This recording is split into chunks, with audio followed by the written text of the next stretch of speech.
Hi, Trinity Baptist Church. I wanted to go today to one of my favorite passages, which is 1 Corinthians 15.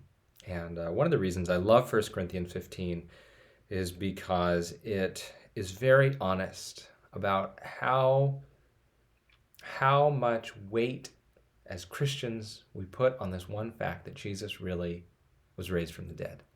I was having a conversation last week with a friend who really isn't sure if he's interested in Christianity. And I was telling him, this is, I think, I have come to believe the key question: was Jesus raised from the dead? Because, as Paul says in 1 Corinthians 15:19, if in Christ we have hope in this life only, we are of all people most to be pitied. And that's the truth. If the only thing we really get from Christ, which is, I know, maybe too pragmatic a way of saying it, but if the only thing we get from Christ is,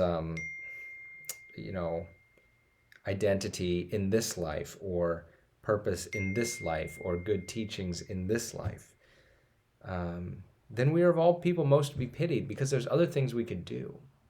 But, the next verse says, but in fact, Christ has been raised from the dead, the first fruits of those who have fallen asleep. For as by a man came death, by a man has come also the resurrection of the dead. For as in Adam all die, so also in Christ shall all be made alive.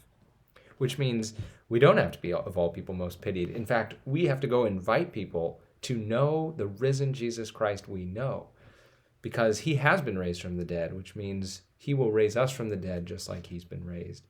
And so what we do in this life all of a sudden is not limited to this life. Even in the most uncertain of times, if our efforts are cut short, we know that is not the end, because we have everlasting life to look forward to. And not only everlasting this life, but everlasting the life of Christ that we've already seen in him, the firstborn from the dead.